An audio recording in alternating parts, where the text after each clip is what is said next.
Booking and reducing of levels എന്നുള്ള ടോപ്പിക്കിൽ rise and fall method use ചെയ്ത് reduced level calculate ചെയ്യുന്ന ഒരു പ്രോബ്ലം ആണ് നമ്മൾ ഇനി ചെയ്യാൻ പോകുന്നത്. സോ ഹൈറ്റ് ഓഫ് ഇൻസ്ട്രുമെന്റിൽ നമ്മൾ ചെയ്ത സെയിം സ്റ്റേറ്റ്മെന്റ് ആണ്, പക്ഷെ നമ്മളിത് ആ ക്വസ്റ്റിനെ റൈസ് ആൻഡ് ഫോൾ മെത്തേഡിൽ ഒന്ന് വർക്ക്ഔട്ട് റീവർക്ക് ചെയ്ത് നോക്കുവാണ്. ഓക്കെ, സോ റീഡിങ്സ് തന്നിട്ടുണ്ട്. 4th, 6th and 8th readings കഴിയുമ്പോഴാണ് ഇൻസ്ട്രുമെന്റ് മാറ്റുന്നതെന്ന് പറഞ്ഞിട്ടുണ്ട്. അതുകൊണ്ട് തന്നെ നമുക്ക് 1, 2, 3, 4, അപ്പോൾ 6.21 ബാക്ക് സൈറ്റ്, രണ്ടെണ്ണം ഇന്റർമീഡിയറ്റ് സൈറ്റ്, ഇത് 4 സൈറ്റ്. അപ്പോൾ എ ബി സി ഡി, ആ ഡിയിൽ തന്നെ 8.42 എന്ന് പറയുന്നത് 4 സൈറ്റ് ആണെങ്കിൽ 9.81 എന്ന് പറയുന്നത് ബാക്ക് സൈറ്റ് ആയിരിക്കും. Again 6.63 4 sight, 7.91 back sight, 8.26 4 sight, 9.71 back sight, 10.21 4 sight. അപ്പൊ ഈ രീതിയിൽ കറക്റ്റ് ആയിട്ട് എഴുതുക. ഇനി HI മെത്തേഡിൽ നിന്ന് റൈസ് ആൻഡ് ഫോളിന്റെ വ്യത്യാസം, HI എന്ന് പറഞ്ഞ ഒരു കോളത്തിന് പകരം റൈസ് എന്ന് പറഞ്ഞൊരു കോളവും ഫോൾ എന്ന് പറഞ്ഞൊരു കോളവും ഉണ്ട്. ഇനി ഫസ്റ്റ് സ്റ്റെപ്പ് എന്താണ്? 6.21 minus 4.92. So you will get it as a positive value. Since you are getting it as a positive value, ഏത് കോളത്തിൽ എഴുതും? റൈസിന്റെ കോളത്തിൽ. സോ പ്ലസ് 1.29 ആണ്. therefore 1.29 എന്നുള്ളത് എഴുതാം. ഇനി എന്ത് ചെയ്യുന്നു? What is the next step? 4.92 minus 6.12. Smaller value minus bigger value. So minus. So minus 1.2. That is the answer you are getting. So ഈ minus 1.2 ആയതുകൊണ്ട് തന്നെ you have to write it in which column? Fall in the കോളത്തിലാണ് എഴുതേണ്ടത്. Okay. Next step എന്താണ്? 6.12 minus 8.42. Again ഇവിടെ smaller value minus bigger value. Negative ആണ് കിട്ടുന്നത്. minus 2.3. ഏത് കോളത്തിലാണ് എഴുതേണ്ടത്? fall in the കോളത്തിൽ. Okay. Next step എന്താണ്? 9.81 minus 6.63. This is positive. Plus 3.18. ഏത് കോളത്തിൽ എഴുതും? റൈസിന്റെ കോളത്തിൽ. നെക്സ്റ്റ് സ്റ്റെപ്പ് എന്താണ്? 7.91 minus 8.26. Again it is 7.91 minus 8.26 will be a negative value, minus 0.35. So ഈ എഫ് എന്നുള്ള റോയില് ഫോളിന്റെ കോളത്തിലാണ് എഴുതേണ്ടത്. Okay, next step 9.71 minus 10.21. Again this is a negative value, smaller value minus bigger value. So minus value, minus 0.5. You have to write it in fall column. Next step എന്താണ്? We have to go for the calculation of reduced levels.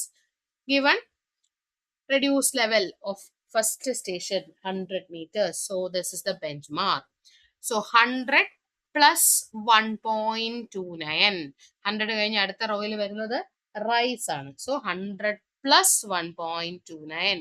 101.29. What is the next step? 101.29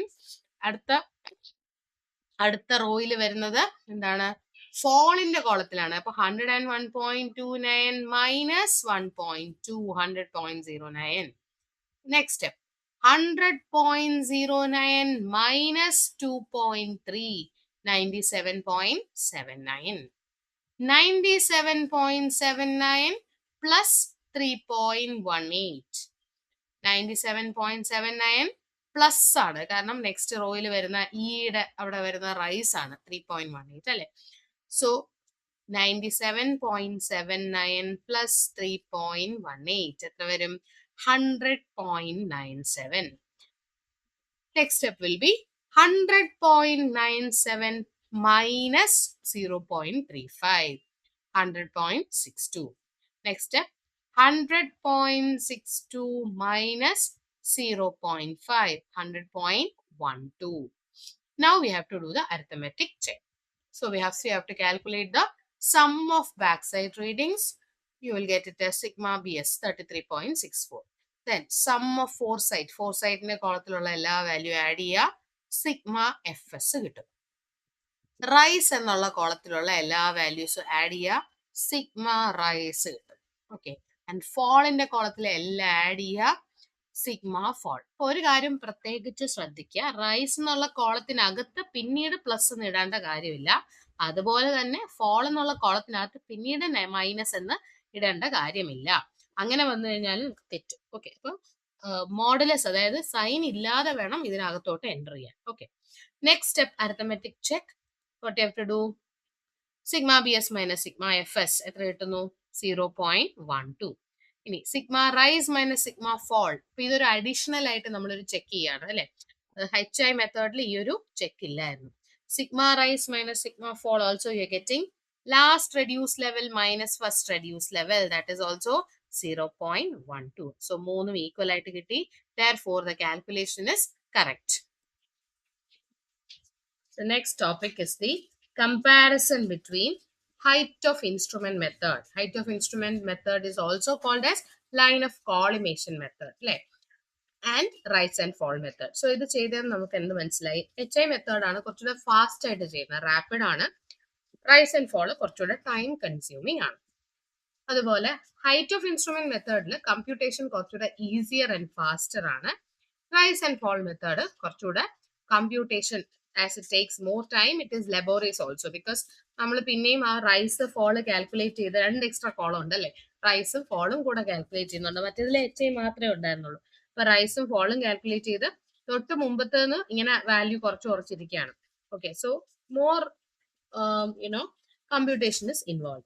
HI is a simple method, whereas rise and fall as it is complicated ആണ്. മാത്രമല്ല rice and ഫോളിന്റെ ഒരു ബുദ്ധിമുട്ട് വെച്ചാൽ ചിലപ്പോൾ നമുക്ക് high accuracy വേണ്ടുന്ന വർക്കിൽ നമ്മൾ റൈസ് ആൻഡ് ഫോൾ മെത്തേഡ് തന്നെ ഉപയോഗിക്കണം. പക്ഷെ ഹൈറ്റ് ഓഫ് ഇൻസ്ട്രുമെന്റ് മെത്തേഡ് സാധാരണ പ്രൊഫൈൽ ലെവലിംഗിലൊക്കെ HI മെത്തേഡ് വെച്ചാണ് നമ്മൾ സോൾവ് ചെയ്യുന്നത്.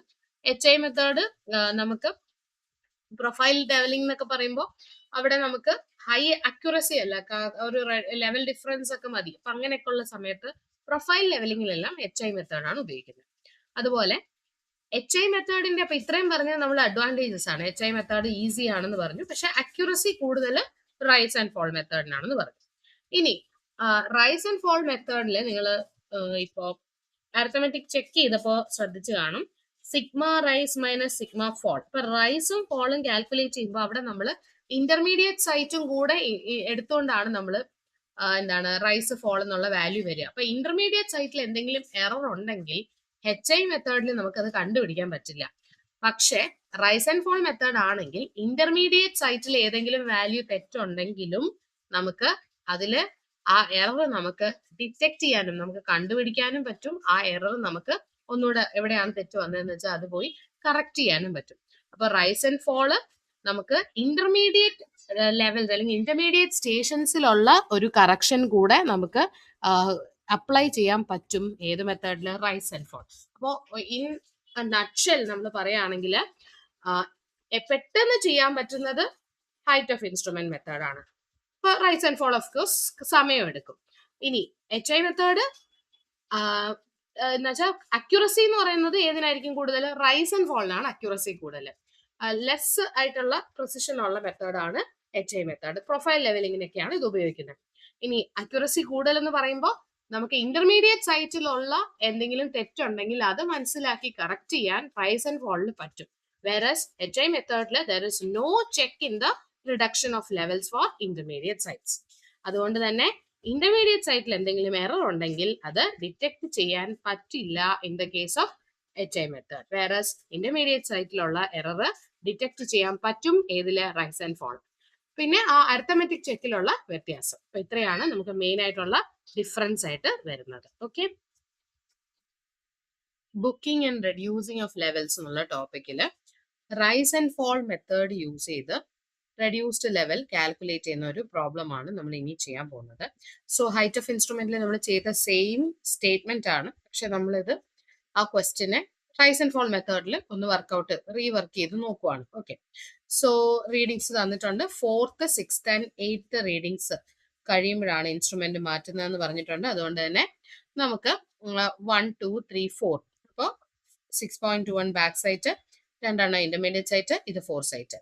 അപ്പോൾ ABCD ആ ഡിയിൽ തന്നെ 8.42 എന്ന് പറയുന്നത് 4 സൈറ്റ് ആണെങ്കിൽ 9.81 എന്ന് പറയുന്നത് ബാക്ക് സൈറ്റ് ആയിരിക്കും. Again 6.63 4 sight, 7.91 back sight, 8.26 4 sight, 9.71 back sight, 10.21 4 sight. അപ്പൊ ഈ രീതിയിൽ കറക്റ്റ് ആയിട്ട് എഴുതുക. ഇനി HI മെത്തേഡിൽ നിന്ന് റൈസ് ആൻഡ് ഫോളിന്റെ വ്യത്യാസം, HI എന്ന് പറഞ്ഞൊരു കോളത്തിന് പകരം റൈസ് എന്ന് പറഞ്ഞൊരു കോളും ഫോൾ എന്ന് പറഞ്ഞൊരു കോളും ഉണ്ട്. ഇനി ഫസ്റ്റ് സ്റ്റെപ്പ് എന്താണ്? 6.21 minus 4.92. So you will get it as a positive value. Since you are getting it as a positive value, ഏത് കോളത്തിൽ എഴുതും? റൈസിന്റെ കോളത്തിൽ.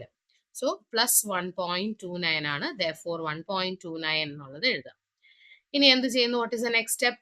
4.92 minus 6.12. Smaller value minus bigger value. So minus. So minus 1.2. That is the answer you are getting. So ഈ minus 1.2 ആയതുകൊണ്ട് തന്നെ you have to write it in which column? Fall ന്റെ കോളത്തിലാണ് എഴുതേണ്ടത്. Okay. Next step എന്താണ്?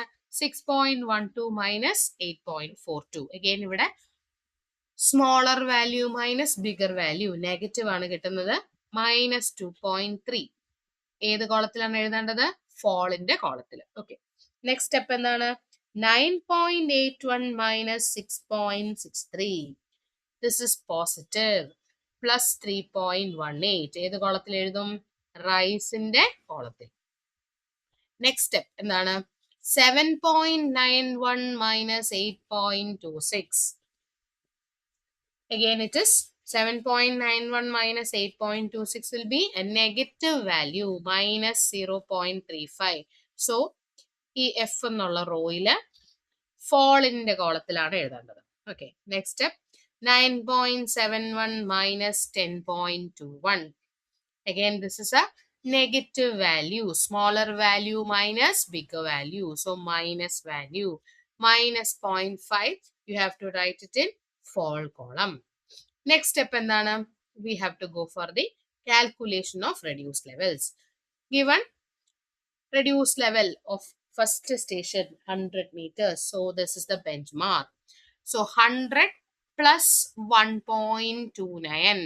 100 കഴിഞ്ഞ് അടുത്ത റോയിൽ വരുന്നത് rice ആണ്. So 100 plus 1.29. 101.29. What is the next step? 101.29 അടുത്ത റോയിൽ വരുന്നത് എന്താണ്? ഫോളിന്റെ കോളത്തിലാണ്. അപ്പൊ 101.29 minus 1.2, 100.09. Next step 100.09 minus 2.3, 97.79. 97.79 plus 3.18. 97.79 plus ആണ്. കാരണം നെക്സ്റ്റ് റോയിൽ വരുന്ന ഈയുടെ അവിടെ വരുന്ന റൈസ് ആണ്. 3.18 അല്ലെ? സോ 97.79 പ്ലസ് 3.18 എത്ര വരും? 100.97. Next step will be 100.97 minus 0.35. 100.62. Next step 100.62 minus 0.5. 100.12. Now we have to do the arithmetic check. So we have to calculate the sum of backside readings. You will get it as sigma bs 33.64. Then sum of foresight. Foresight ne കോളത്തിലുള്ള എല്ലാ value add ചെയ്യുക. സിഗ്മ fs കിട്ടും. Rise എന്നുള്ള കോളത്തിലുള്ള എല്ലാ വാല്യൂസും add ചെയ്യുക. സിഗ്മ റൈസ് കിട്ടും. ഓക്കെ. ആൻഡ് ഫോളിന്റെ കോളത്തിലെ എല്ലാം ആഡ് ചെയ്യുക. Sigma fall. ഒരു കാര്യം പ്രത്യേകിച്ച് ശ്രദ്ധിക്കുക, റൈസ് എന്നുള്ള കോളത്തിനകത്ത് പിന്നീട് പ്ലസ് എന്ന് ഇടേണ്ട കാര്യമില്ല. അതുപോലെ തന്നെ ഫോൾ എന്നുള്ള കോളത്തിനകത്ത് പിന്നീട് മൈനസ് എന്ന് ഇടേണ്ട കാര്യമില്ല. അങ്ങനെ വന്നു കഴിഞ്ഞാൽ തെറ്റും. ഓക്കെ. അപ്പൊ മോഡുലസ്, അതായത് സൈൻ ഇല്ലാതെ വേണം ഇതിനകത്തോട്ട് എൻ്റർ ചെയ്യാൻ. Okay. Next step arithmetic check. What you have to do? Sigma B S minus sigma F S എത്ര കിട്ടുന്നു? 0.12. ഇനി sigma rise minus sigma fall. അപ്പൊ ഇതൊരു അഡീഷണൽ ആയിട്ട് നമ്മളൊരു ചെക്ക് ചെയ്യാണ് അല്ലെ. HI മെത്തേഡിൽ ഈ ഒരു ചെക്ക് ഇല്ലായിരുന്നു. Sigma rise minus sigma fall also you are getting last reduce level minus first reduce level, that is also 0.12. So മൂന്നും ഈക്വൽ ആയിട്ട് കിട്ടി. Therefore the calculation is correct. The next topic is the comparison between height of instrument method. Height of instrument method is also called as line of collimation method. And rise and fall method. So ഇത് ചെയ്തത് നമുക്ക് എന്ത് മനസ്സിലായി? HI method ആണ് കുറച്ചുകൂടെ fast ആയിട്ട് ചെയ്യുന്നത്, rapid ആണ്. റൈസ് ആൻഡ് ഫോൾ കുറച്ചുകൂടെ ടൈം കൺസ്യൂമിങ് ആണ്. അതുപോലെ ഹൈറ്റ് ഓഫ് ഇൻസ്ട്രുമെന്റ് മെത്തേഡിൽ കമ്പ്യൂട്ടേഷൻ കുറച്ചുകൂടെ ഈസിയർ ആൻഡ് ഫാസ്റ്റർ ആണ്. റൈസ് ആൻഡ് ഫോൾ മെത്തേഡ് കുറച്ചുകൂടെ computation as it takes more time, it is laborious also, because നമ്മൾ പിന്നെയും ആ റൈസ് ഫോൾ കാൽക്കുലേറ്റ് ചെയ്ത് 2 എക്സ്ട്രാ കോളം ഉണ്ട് അല്ലേ, റൈസും ഫോളും കൂടെ കാൽക്കുലേറ്റ് ചെയ്യുന്നുണ്ട്. മറ്റേതിൽ HI മാത്രമേ ഉണ്ടായിരുന്നുള്ളൂ. അപ്പൊ റൈസും ഫോളും കാൽക്കുലേറ്റ് ചെയ്ത് തൊട്ട് മുമ്പത്തേന്ന് ഇങ്ങനെ വാല്യൂ കുറച്ച് കുറച്ചിരിക്കുകയാണ്. Okay, so more computation is involved. HI is a simple method, whereas rise and fall as it is complicated ആണ്. മാത്രമല്ല റൈസ് ആൻഡ് ഫോളിന്റെ ഒരു ബുദ്ധിമുട്ട് വെച്ചാൽ ചിലപ്പോൾ നമുക്ക് ഹൈ അക്യുറസി വേണ്ടുന്ന വർക്കിൽ നമ്മൾ റൈസ് ആൻഡ് ഫോൾ മെത്തേഡ് തന്നെ ഉപയോഗിക്കണം. പക്ഷെ ഹൈറ്റ് ഓഫ് ഇൻസ്ട്രുമെന്റ് മെത്തേഡ് സാധാരണ പ്രൊഫൈൽ ലെവലിംഗിലൊക്കെ HI മെത്തേഡ് വെച്ചാണ് നമ്മൾ സോൾവ് ചെയ്യുന്നത്. HI മെത്തേഡ് നമുക്ക് പ്രൊഫൈൽ ലെവലിംഗ് എന്നൊക്കെ പറയുമ്പോൾ അവിടെ നമുക്ക് ഹൈ അക്യുറസി അല്ല, ഒരു ലെവൽ ഡിഫറൻസ് ഒക്കെ മതി. അപ്പൊ അങ്ങനെയൊക്കെ ഉള്ള സമയത്ത് പ്രൊഫൈൽ ലെവലിംഗിലെല്ലാം HI മെത്തേഡാണ് ഉപയോഗിക്കുന്നത്. അതുപോലെ HI മെത്തേഡിന്റെ അപ്പൊ ഇത്രയും പറഞ്ഞത് നമ്മൾ അഡ്വാൻറ്റേജസ് ആണ്. HI മെത്തേഡ് ഈസി ആണെന്ന് പറഞ്ഞു, പക്ഷെ അക്യുറസി കൂടുതൽ റൈസ് ആൻഡ് ഫോൾ മെത്തേഡിനാണെന്ന് പറഞ്ഞു. ഇനി റൈസ് ആൻഡ് ഫോൾ മെത്തേഡിൽ നിങ്ങൾ ഇപ്പോ അരിത്തമെറ്റിക് ചെക്ക് ചെയ്തപ്പോ ശ്രദ്ധിച്ചു കാണും, sigma rise minus sigma fall. ഇപ്പൊ റൈസും ഫോളും കാൽക്കുലേറ്റ് ചെയ്യുമ്പോൾ അവിടെ നമ്മൾ ഇന്റർമീഡിയറ്റ് സൈറ്റും കൂടെ എടുത്തുകൊണ്ടാണ് നമ്മൾ എന്താണ് റൈസ് ഫോൾ എന്നുള്ള വാല്യൂ വരിക. അപ്പൊ ഇന്റർമീഡിയറ്റ് സൈറ്റിൽ എന്തെങ്കിലും എറർ ഉണ്ടെങ്കിൽ HI മെത്തേഡിൽ നമുക്കത് കണ്ടുപിടിക്കാൻ പറ്റില്ല. പക്ഷെ റൈസ് ആൻഡ് ഫോൾ മെത്തേഡ് ആണെങ്കിൽ ഇന്റർമീഡിയറ്റ് സൈറ്റിൽ ഏതെങ്കിലും വാല്യൂ തെറ്റുണ്ടെങ്കിലും നമുക്ക് അതില് ആ എറർ നമുക്ക് ഡിറ്റക്ട് ചെയ്യാനും നമുക്ക് കണ്ടുപിടിക്കാനും പറ്റും. ആ എറർ നമുക്ക് ഒന്നുകൂടെ എവിടെയാണ് തെറ്റ് വന്നതെന്ന് വെച്ചാൽ അത് പോയി കറക്റ്റ് ചെയ്യാനും പറ്റും. അപ്പൊ റൈസ് ആൻഡ് ഫോള് നമുക്ക് ഇന്റർമീഡിയറ്റ് ലെവൽസ് അല്ലെങ്കിൽ ഇന്റർമീഡിയറ്റ് സ്റ്റേഷൻസിലുള്ള ഒരു കറക്ഷൻ കൂടെ നമുക്ക് അപ്ലൈ ചെയ്യാൻ പറ്റും. ഏത് മെത്തേഡിൽ? Rise and fall. അപ്പോൾ ഇൻ നട്ട്ഷെൽ നമ്മൾ പറയുകയാണെങ്കിൽ പെട്ടെന്ന് ചെയ്യാൻ പറ്റുന്നത് ഹൈറ്റ് ഓഫ് ഇൻസ്ട്രുമെന്റ് മെത്തേഡാണ്. ഇപ്പൊ rise and fall of course സമയം എടുക്കും. ഇനി HI മെത്തേഡ് എന്നുവെച്ചാൽ അക്യുറസി എന്ന് പറയുന്നത് ഏതിനായിരിക്കും കൂടുതൽ? റൈസ് ആൻഡ് ഫോളിനാണ് അക്യുറസി കൂടുതൽ. ലെസ് ആയിട്ടുള്ള പ്രിസിഷൻ ഉള്ള മെത്തേഡാണ് HI മെത്തേഡ്. പ്രൊഫൈൽ ലെവലിങ്ങിനൊക്കെയാണ് ഇത് ഉപയോഗിക്കുന്നത്. ഇനി അക്യുറസി കൂടുതൽ എന്ന് പറയുമ്പോൾ നമുക്ക് ഇന്റർമീഡിയറ്റ് സൈറ്റിലുള്ള എന്തെങ്കിലും തെറ്റുണ്ടെങ്കിൽ അത് മനസ്സിലാക്കി കറക്റ്റ് ചെയ്യാൻ റൈസ് ആൻഡ് ഫോളിൽ പറ്റും. വേറസ് HI മെത്തേഡിൽ there is no check in the reduction of levels for intermediate sites. അതുകൊണ്ട് തന്നെ ഇന്റർമീഡിയറ്റ് സൈറ്റിൽ എന്തെങ്കിലും എറർ ഉണ്ടെങ്കിൽ അത് ഡിറ്റക്ട് ചെയ്യാൻ പറ്റില്ല in the case of HI method. Whereas intermediate സൈറ്റിലുള്ള എറർ ഡിറ്റക്ട് ചെയ്യാൻ പറ്റും ഏതില്? Rice and fall. പിന്നെ ആ അരിത്തമെറ്റിക് ചെക്കിലുള്ള വ്യത്യാസം. അപ്പൊ ഇത്രയാണ് നമുക്ക് മെയിൻ ആയിട്ടുള്ള ഡിഫറൻസ് ആയിട്ട് വരുന്നത്. ഓക്കെ.